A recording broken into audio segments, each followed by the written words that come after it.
Hungary, the 20-car Formula 3000 field taking up position on the grid now. And Danish driver Nicholas Chiesa has a problem, his car being wheeled back to his pit. We're down to 19 starters. Inga on the right, Toccacello on the left. The red lights are on. They're off. The race is underway. Enga hangs fire briefly, but now he's got it hooked up. It's Enga moving away. Not such a good start from Toccacello, and Pantano is wheel to wheel with Toccacello. Toccacello has the inside line.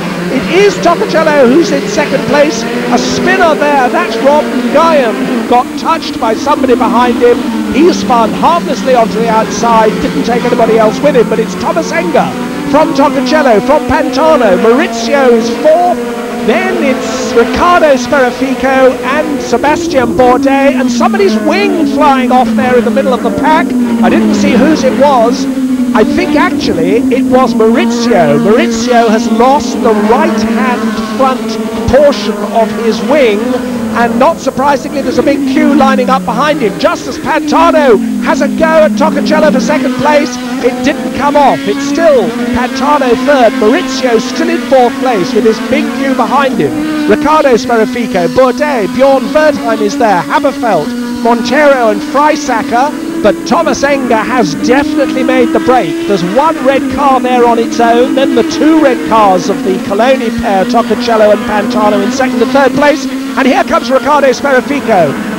Goes past Maurizio and then goes wide, goes right across the grass.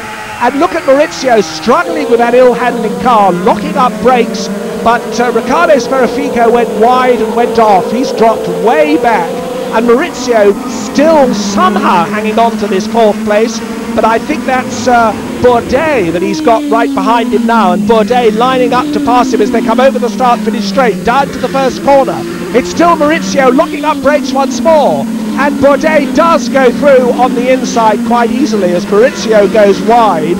I think he probably should have come into the pits and changed his nose section then. He's going to have to do it eventually. He's going to go backwards now as we now have Bourdais up into fourth place, and they're all going past Maurizio now. Up into fifth place it's Bjorn Wertheim, and there goes Mario Haberfeld past him as well, so Haberfeld gets up into the points. Then it's the green and yellow Petrobras car of Pitsonia, and he goes through as we watch from above.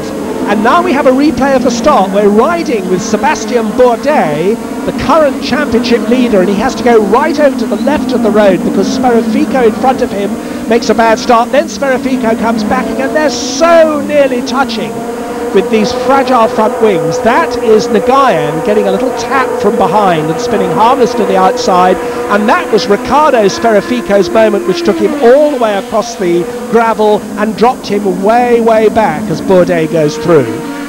So Thomas Enga settling down now into a lead, then the Coloni pair, and we ride with Giorgio Pantano, who I think wants the man in front of him, his teammate, his team junior, to move aside and let him go through, but he's showing no signs at all, and that's Riccardo Speraffico elbowing past Tiago Montero.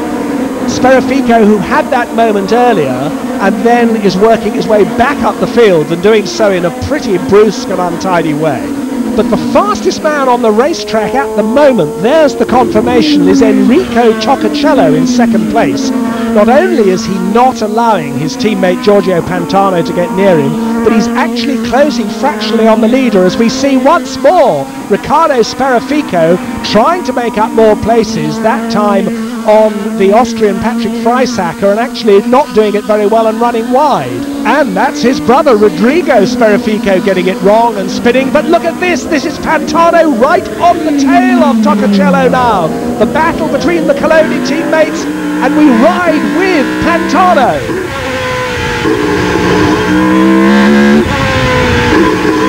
Really working hard in that cockpit. Of course, you have to change gear manually in a Formula 3000 car. You put your left foot on the clutch, you put your right hand on the gear lever. This is what motor racing should be like. But ahead of that battle, there's our leader Thomas Enga already lapping Christian Colby, running over the curves and pushing extremely hard to extend this lead he's got. There's Pantano at work, and our three championship contenders running in the top four places. Then a great battle for fifth. Wertheim, Haberfeld, Pitsonia, with Sperafico and Freisacker behind them. Justin Keane doing a strong job in 14th place in his return race to Formula 3000.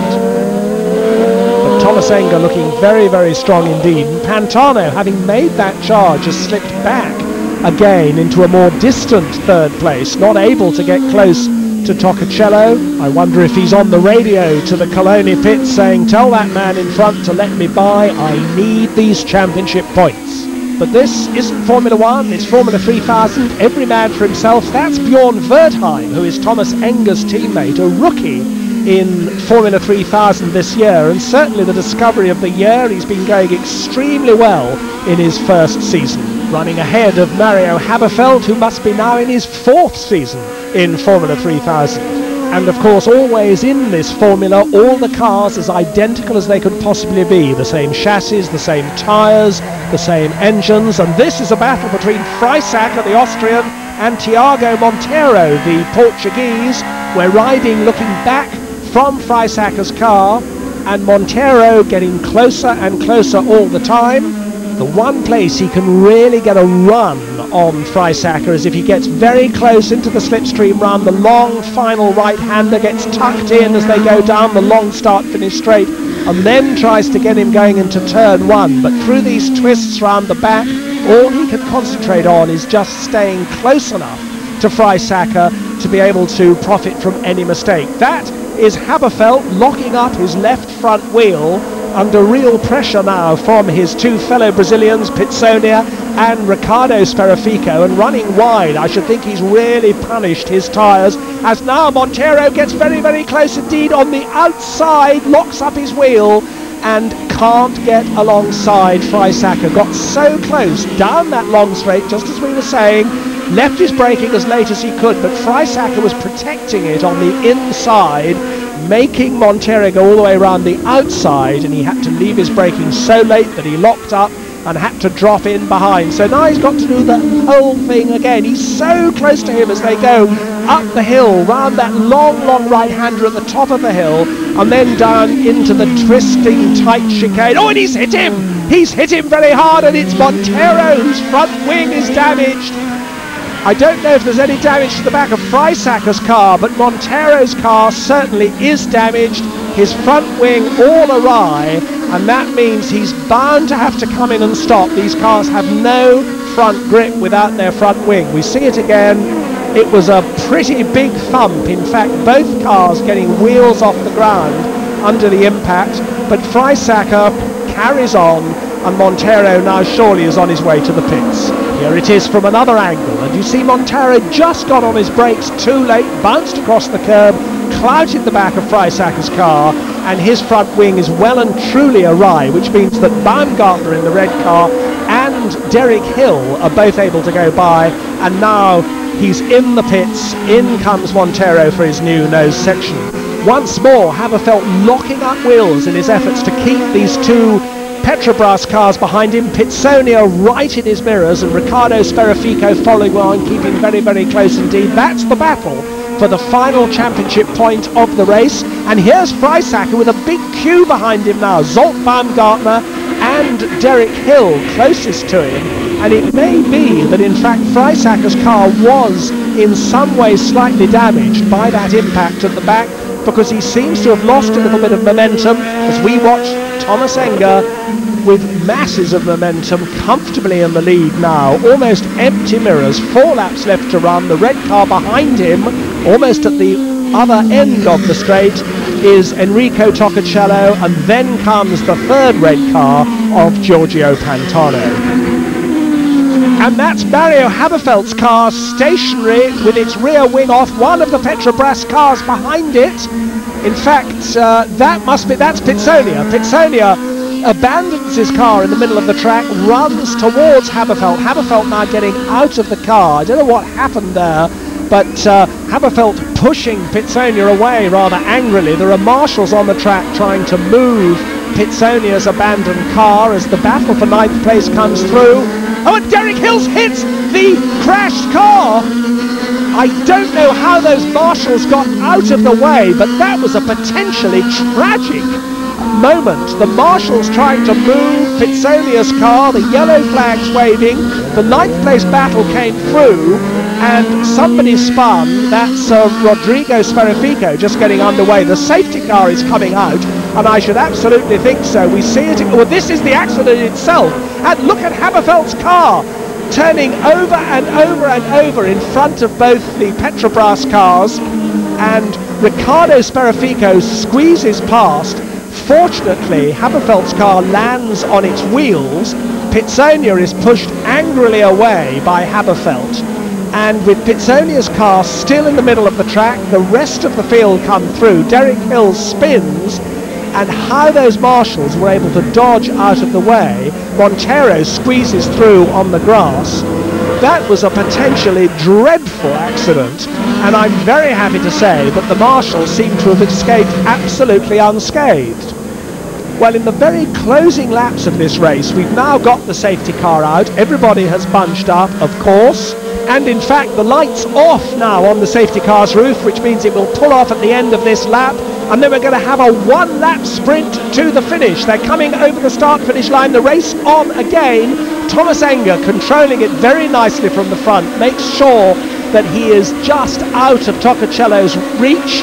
Pantano there in 3rd place. In fact, the man who I think may be threatened is Pantano in 3rd place, because the blue and yellow car on his tail is Sebastian Bourdais. He wants these championship points, and he is pushing very, very hard to get that 3rd place from Pantano. Enger the leader, Toccacello in 2nd place, Pantano in a threatened 3rd place with Sebastian Bourdais 4th. This is the final lap of what has been an extraordinary climax to the Budapest Formula 3000 race. Bjorn Verdheim still in 5th place ahead of Riccardo Sferifico, and that accident has promoted Freisacker to 7th, Baumgartner and Ted Bjork to 8th and 9th, and up into the top 10 splendidly has come Justin Keane. But we're looking at Sebastian Bourdais, who is pushing so hard at this stage of the season. The single point extra you get for finishing 3rd rather than 4th could make all the difference to his Formula 3000 championship title hopes.